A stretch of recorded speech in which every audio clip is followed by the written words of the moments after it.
Today we're going to be installing used coilovers on this BRZ, taking this car from a monster truck to low and slow. We will also be installing some wheels and a front lip. Stick around to see the final product.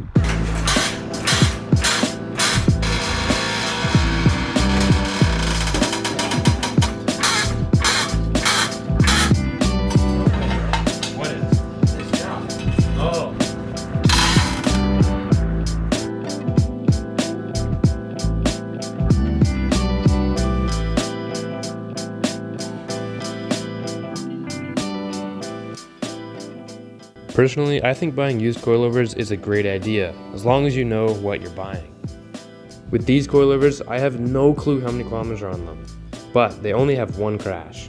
These are BC Racing coilovers with the Swift Spring upgrade and camber adjustment plates for a first gen BRZ, and this is a second gen. Originally, I was going to buy Godspeed coilovers like I did on my Civic, because those are nice and cheap, but of course not the best quality. Luckily, these came up on Marketplace for cheaper than new Godspeeds, so I scooped them up.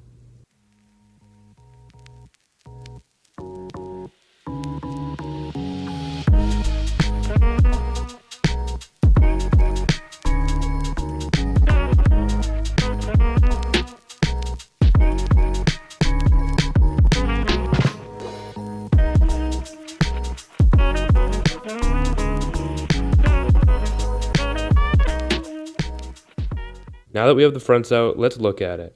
The stock spring rate on this car is 3K, and on a stock BC Racing coilover it's 6K.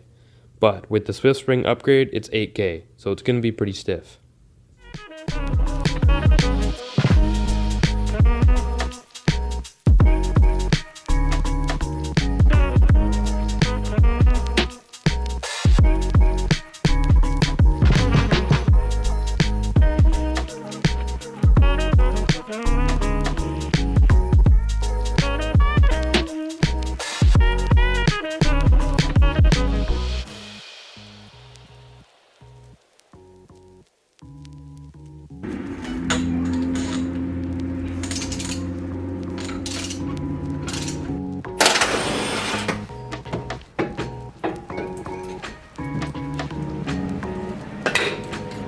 Gavin.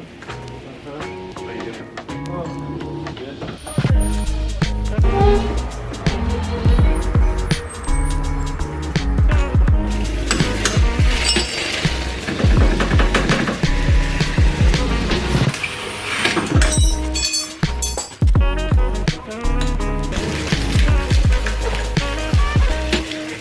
We'll see.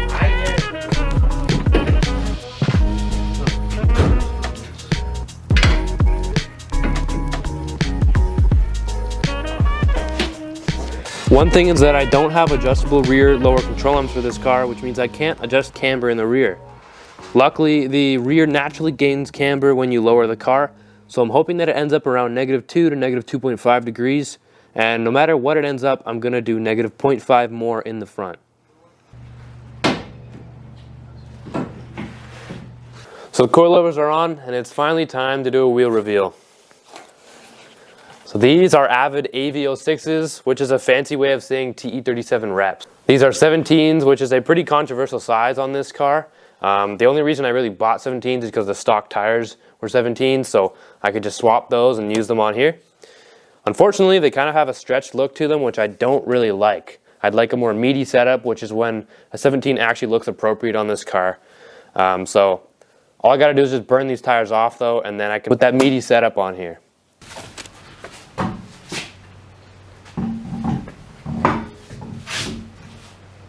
Slow.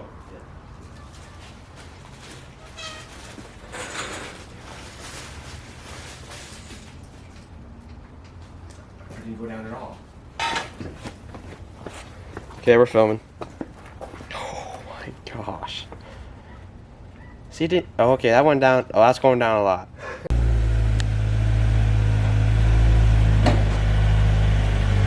What? That's your side skirt. Yeah, it is. Yeah. Oh, you have 1/8 of an inch in between there. Wait. Oh, yeah. Oh, no. So close. Dude, wow, it's so close. We cannot make them any higher, but yeah. Where's that light at?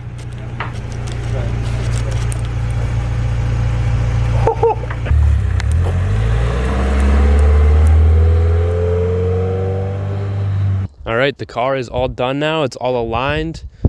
So because we don't have rear camber arms, it has negative 3.4 in the rear, and then the front camber plates are maxed out at negative 2.7. Not really what I was hoping for. I honestly wanted to have negative 2.5 in the front and negative 2 in the rear. So maybe in the future I'll have to get lower control arms. But yeah, the car sits pretty low now. I pretty much did not adjust whatever the previous owner did on these coilovers because they were used. I just used whatever they had, and honestly, it was a decent setup. Unfortunately, I think it might be too low. If we were to put that front lip on, it drops the front down by about an inch, and I honestly think I'd end up just ripping it off. So this is how the car is probably going to sit for quite a while now, but let me know, should I get rear lower control arms, and should I put the front lip on? Really not sure.